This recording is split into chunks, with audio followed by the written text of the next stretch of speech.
What happens when a soldier's loyalty extends beyond the battlefield?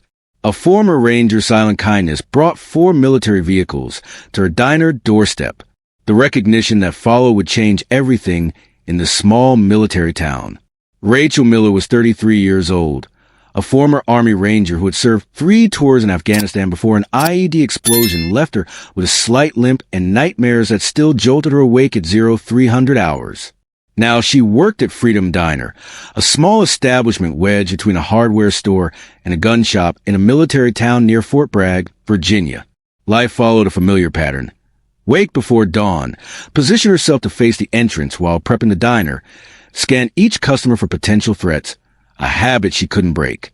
Rachel lived alone in a modest apartment in a complex where several veterans resided, the walls decorated with photographs of her unit, and the Ranger tab she'd earned against all odds as one of the first women in the program. The locals respected her service in theory, but kept their distance. Female Rangers weren't common, and the town wasn't sure what to make of her quiet strength and watchful eyes. Most regulars knew not to approach her from behind or make sudden movements when she seemed distant. The only family she had was her military family, scattered across the country, but connected by experiences civilians could never understand. On a Tuesday morning in October, Rachel first noticed a boy. He couldn't have been older than 10, small for his age, but with a military bearing that caught her trained eye immediately. He sat in the booth farthest from the door, but with clear sight lines to both exits. A tactical position Rachel recognized instantly.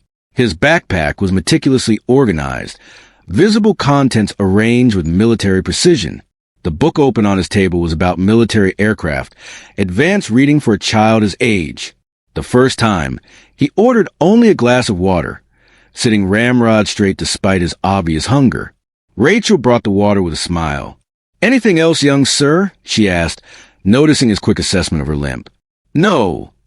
"Thank you, ma'am," he replied with the formality of a military child, his eyes momentarily locking with hers before dropping back to his book.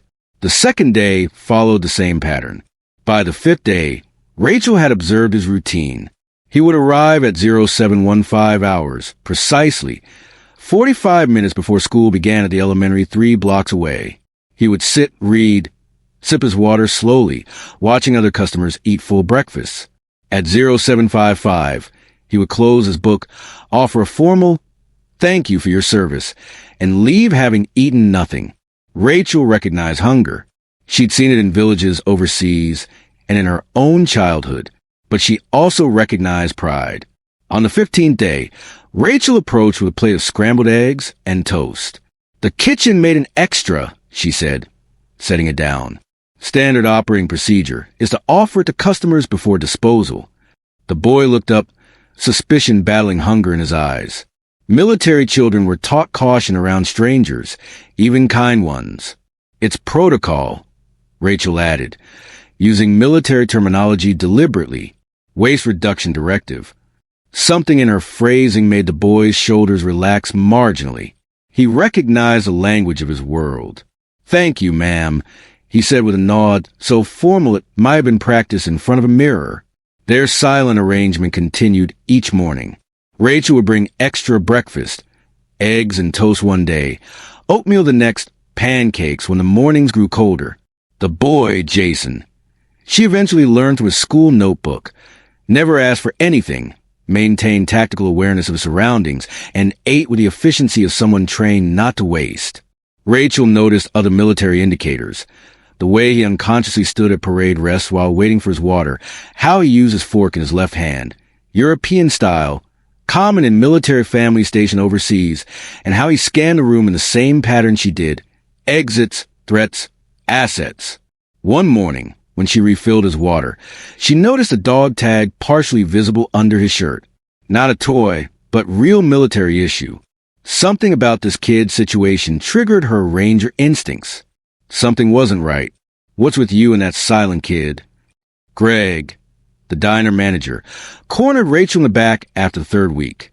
A former high school football coach with no military experience, he viewed the world in simple economics. "He's hungry," Rachel responded simply. "You're paying for those meals out of your tips," Greg pointed out. "This isn't some army mess hall where you feed strays." It's a business. Rachel remained expressionless, the same face she'd worn during dressing downs from superior officers. I'm aware of the financial implications. Word spread through the small town. Regular customers began to comment, their observations laced with a particular cruelty of civilians who had never known real sacrifice. Playing soldier mom on company time? Asked a businessman who frequented the diner. Those army benefits must not be stretching far enough. Another charity case? Remarked Mrs. Peterson from the church committee. Some people's children need discipline, not handouts. Social media posts appeared about the Ranger waitress, with theories about her motives, some suggesting she was trying to recruit the boy, others implying more nefarious intentions. A female veteran showing interest in a child must have ulterior motives, they implied. Rachel heard these comments, but let them slide off like rain from polished boots. She'd faced worse criticism breaking barriers in the Rangers. Feeding a hungry child was a mission she wouldn't abandon because of civilian chatter. On a particularly cold Thursday in November, Jason didn't show up. Rachel found herself checking the door every few minutes, her training kicking in as she calculated possible scenarios. She prepared his usual breakfast anyway, setting it at his empty booth just in case.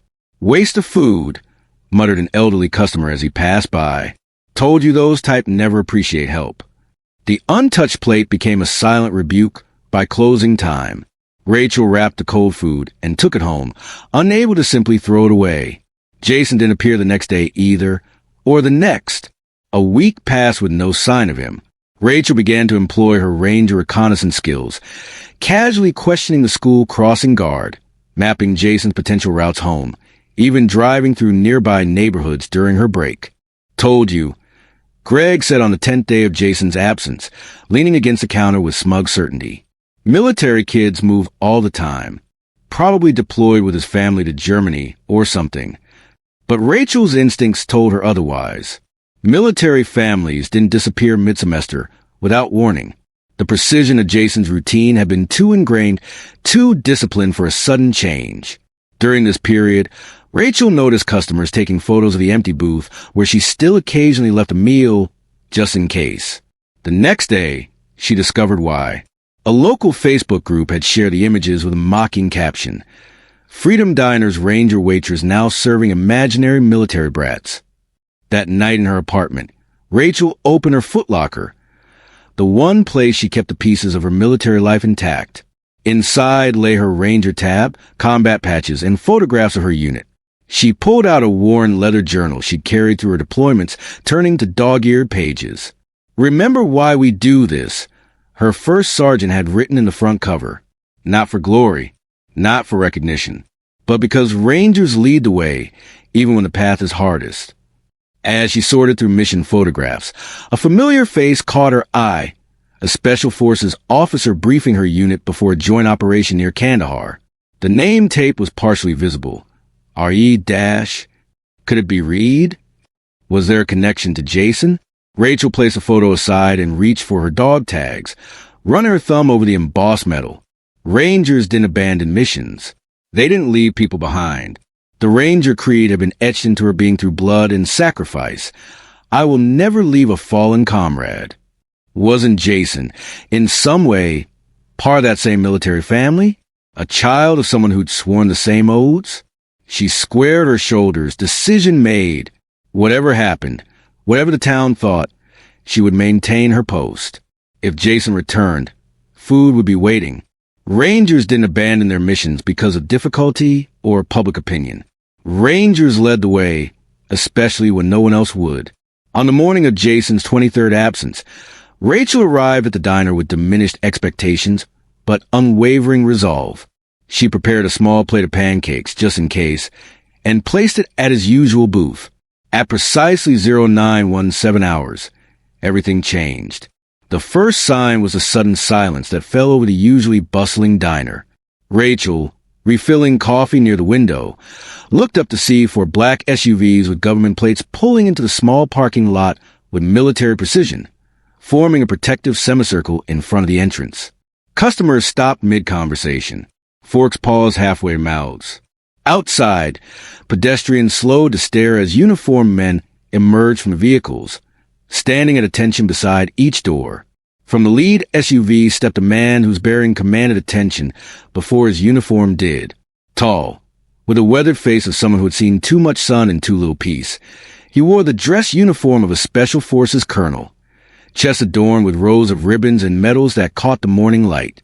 He scanned the diner facade before walking purposefully toward the entrance, flanked by two younger officers. The bell above the door chimed as they entered, the sound unusually loud in the expectant silence. Greg emerged from the back office, straightening his tie nervously. "Can I help you, gentlemen?" he asked, voice higher than normal. The colonel removed his cap. "I'm looking for Rachel Miller." The diner became so quiet Rachel could hear the sough from the refrigerator. Everett turned toward her as she stepped forward, coffee pot still in hand. "That's me," she said, her voice steady despite her racing heart. The colonel's stern expression softened slightly. "Former Staff Sergeant Rachel Miller, 75th Ranger Regiment?" She nodded, automatically standing straighter. "Colonel Bennett, United States Army Special Forces Command. We need to talk about Jason Reed." Colonel Bennett requested a private conversation. Greg quickly offered his office, his earlier disdain for Rachel replaced with wide-eyed confusion. Inside the cramped office, Colonel Bennett wasted no time. Jason Reed is the son of Special Forces Major Thomas Reed. 3 months ago, Major Reed was deployed on a classified operation, leaving Jason with his mother. Rachel remained silent, processing the information with military efficiency. What Major Reed didn't know, the colonel continued, was that his wife had been planning to leave 1 week after his deployment. She abandoned Jason with nothing but a note saying she couldn't handle military life anymore. She moved to California with her boyfriend. The boy was alone all this time? Rachel asked, her composed exterior masking her shock. "Jason is remarkably self-sufficient. He used the emergency funds his father left, maintained their home, attended school, and told no one of the situation. He was afraid of being put into the system, separated from the only home he knew before his father returned." The colonel's voice softened. "Major Reed and I served together for 15 years. He was not only one of my best officers, but a personal friend." Rachel suddenly straightened as recognition dawned. Operation Sentinel Shield, 2018, Kandahar Province. Major Reed briefed our Ranger unit on a joint extraction mission. The colonel nodded, surprised. "You were there?" "3rd Squad, security element," Rachel confirmed. "Then this will mean even more to you," the colonel said, his voice heavy. 2 weeks ago, Major Reed was killed in action. His last communication included specific instructions regarding his son and you. Rachel felt her heart constrict. "Me?" But he didn't know. "Military intelligence works in mysterious ways, Sergeant," the colonel said with a slight smile. "Major Reed knew exactly who was feeding his son breakfast every morning. And before he died, he asked us to thank you." Colonel Bennett led Rachel back into the main dining area, where the diner had fallen completely silent. Every military person present stood at attention, creating an impromptu corridor of honor. "Ladies and gentlemen," the colonel addressed the stunned diners, "I'd like to introduce you to former Staff Sergeant Rachel Miller, 75th Ranger Regiment, Bronze Star recipient for valor in Afghanistan." Murmurs rippled through the crowd as Rachel stood tall, despite her discomfort with the attention. Major Thomas Reed, before giving his life in service to his country, wrote this letter, the colonel continued, unfolding an official document. He asked that it be read publicly to the person who showed kindness to his son. The colonel read, "To the ranger who fed my son when no one was watching, Rangers lead the way not just on the battlefield, but in life. When Jason wrote to me about the limping lady soldier who made sure he ate breakfast every day without making him feel like charity, I knew exactly who you were. Our intelligence confirmed what my heart already knew, that the brotherhood of arms extends beyond deployments, and that you exemplified the Ranger creed even after hanging up your uniform. You preserved not just my son's well-being, but his dignity during the hardest period of his young life. For this, you have the eternal gratitude of a father and a soldier." The colonel refolded the letter and then, with deliberate ceremony, snapped to attention and rendered a formal salute to Rachel. Behind him, Every military person present did the same. On behalf of the United States Army Special Forces, the brothers in arms of Major Thomas Reed, and most importantly, on behalf of Jason, thank you, Ranger. Rachel, overcome but disciplined, returned the salute with perfect military bearing. The weeks following the colonel's visit transformed Freedom Diner and the town's perception of Rachel. The story spread rapidly, from local newspapers to military publications. The same Facebook group that had mocked her now shared a heartfelt retelling of Major Reed's letter, gathering thousands of supportive comments.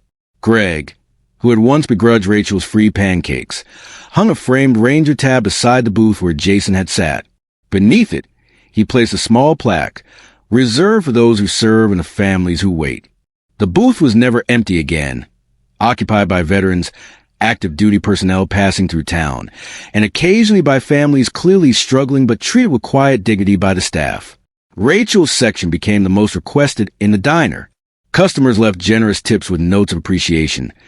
Thank you for reminding us what service really means, and my daughter's deployed overseas. Your kindness gives me hope. Local veterans began gathering at the diner for informal support meetings. Military families new to the area sought out Rachel for guidance navigating resources and community. Greg approached Rachel one quiet afternoon. I never understood what that Ranger thing really meant until now, he admitted. I was wrong about you. About everything. Rachel simply nodded. In the Rangers, actions always spoke louder than words. 6 months after the colonel's visit, a package arrived for Rachel. Inside was a child's drawing of a woman in a diner uniform standing beside a boy with a plate of pancakes. The note read, Dear Sergeant Miller, I'm living with Grandma and Grandpa in Colorado now. They're teaching me to fish and Grandma makes good cookies, but I miss Dad and sometimes your pancakes too. Dad always said Rangers lead the way. Now I know what that means.